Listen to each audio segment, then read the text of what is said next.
जरा सोचिए दोस्तों कि आप ऐसी सिचुएशन, कंडीशन, पोजीशन में फंस जाओ कि आपको अपना हाथ काट कर ही वहां से निकलना पड़े, तो आपका हाल क्या होगा? चकली चौमू हो जाएगी। शुरुआत में हम ऐसे ही एक बंदे को देखते हैं जो एक साइकिलर था और इस बंदे का नाम था, जो भी नाम हो इस साले को साइकिल चलाने का बहुत ही शौक था दोस्तों। और एक बार वो आंखों पर पट्टी बांधकर बिना अंजाम देखे बिना अंजाम सुने निकल चुका था अपने सफर पर, यानी कि हाइकिंग करने के लिए।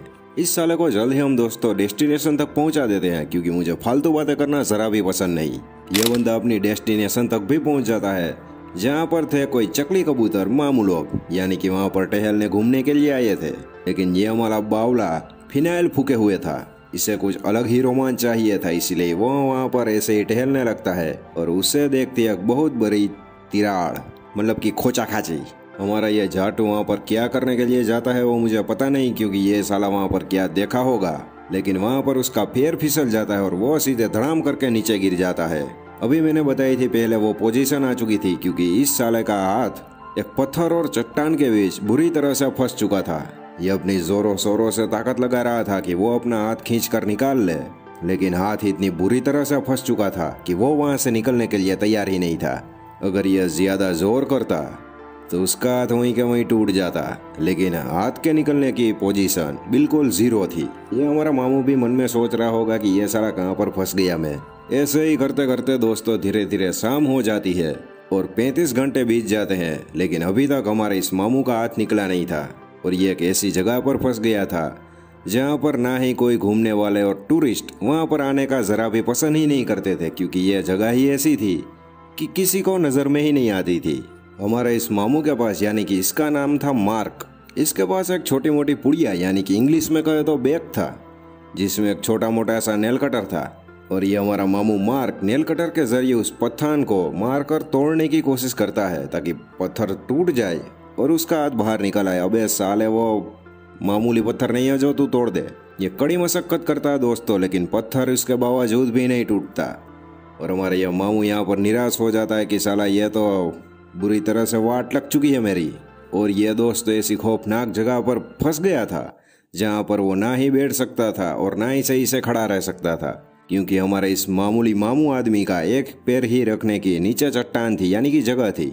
दूसरा पैर तो ऐसे ही हवा में लटके हुए था। इसके पास एक कैमरा था जिसके जरिए वो अपनी ब्लॉगिंग करता है और अपने परिवार तक वीडियो पहुंचाने की कड़ी मशक्कत करता है, लेकिन वहां पर नेटवर्क नहीं था, इसलिए ये कोशिश भी हमारे इस मामू की बेकार रहती है। फास्ट फॉरवर्ड में कहूँ तो दोस्तों अभी तक 80 घंटे बीत चुके थे, लेकिन ये साला चकली चोर यहीं पर ही फंसा हुआ था। इसे भूख लगी थी, इसीलिए इसके बैग में कुछ थोड़ा सा खाना था, वो खा लेता है और अपनी भूख बुझा लेता है। हमारे इस मामू के पास एक हुक और एक बहुत बड़ी रस्सी थी, जिसे वो उस पत्थर पर बांधता है और हुक सामने की चट्टान पर टिका देता है। अपने एक हाथ से जोर करके वो चट्टान को उठाने की कोशिश करता है दोस्त, लेकिन वो चट्टान इतनी भारी थी कि हमारे इस मामू से 1 इंच भी हिल नहीं पाती। हमारा ये मामू भी इंस्टाग्राम रील का बहुत बड़ा आशिक था, इसीलिए वो अपनी शूटिंग करना नहीं भूल रहा था। अबे साले, तू जिंदा बचेगा तो तू साले रील शूट करेगा ना?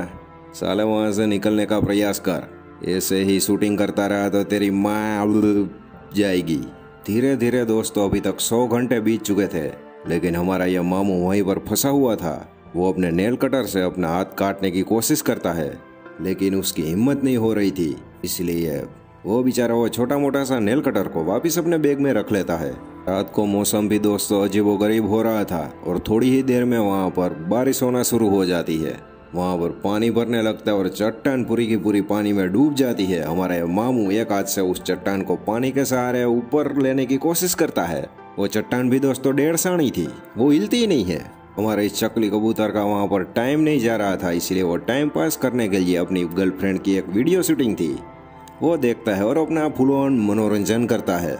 इसके पास दोस्तों खाना भी खत्म हो चुका था और पानी भी खत्म हो चुका था। उसके पास सिर्फ इतना ही पानी था जो उसने बारिश के छींटों से इकट्ठा किया था। आखिर में वो थोड़ा सा पानी भी पी जाता है, लेकिन उसकी प्यास नहीं बुझती। लेकिन हम कर भी क्या सकते हैं, इस साले को किसने कहा था वहाँ जाने के लिए? अब ये साला घर पे रहता, सो जाता, टीवी देखता और अपनी अय्याशियाँ करता। ये क्या चौवीपंथी करने के लिए यहाँ पर आ चुका है साले तू? अभी ये दोस्तों अपनी हार मान चुका था कि उसकी मौत यहीं के यहीं पर होगी। क्योंकि यहाँ से निकलने की उसे कोई भी रास्ता नहीं दिख रहा था। लेकिन उसी वक्त पर उसे अपने माँ बाप और अपनी फैमिली की याद आती है और हमारा ये बंदा थोड़ा सा इमोशनल हो जाता है कि साला मैं मरूंगा तो नहीं यहाँ पर, किसी भी तरह से यहाँ से निकल कर ही अपनी फैमिली के पास जाकर ही दिखाऊंगा। और इसमें एक अजीब सी शक्ति आ जाती है, मतलब कि शक्तिमान वाली शक्ति। अभी दोस्तों इस वक्त पर यह हमारा मामू बिना देखे बिना कुछ सोचे समझे अपनी जेब में से नेल कटर निकालता है और अपना हाथ पूरा का पूरा काट डालता है। इससे दर्द भी बहुत ज्यादा होता है, लेकिन इसी तरह से ये मामू हमारा बच सकता था, वरना उसकी मौत वहीं के वहीं पक्की थी। अपनी रस्सी के सहारे वो उस छेद से बाहर निकलता है और थोड़ी आगे जाकर उसे कई टूरिस्ट मिल जाते हैं, जिसके जरिए वो वापस अपने घर तक पहुंच जाता है। और अभी दोस्तों हो रहे थे 130 घंटे। 130 घंटे के बाद हमारे ये मामू उस जंगलू मंगलू पहेली से बाहर निकला था और इसे अपनी शान और शौकती दिखाने में अपना एक हाथ गंवाना पड़ता है। और दोस्तों यहाँ पर मूवी की एंडिंग हो जाती है। कैसी लगी यह मूवी कमेंट में बताना जरूर। और मैं मिलता हूँ आपसे अगली फाड़ू मूवी में, तब तक के लिए जय हिंद जय भारत।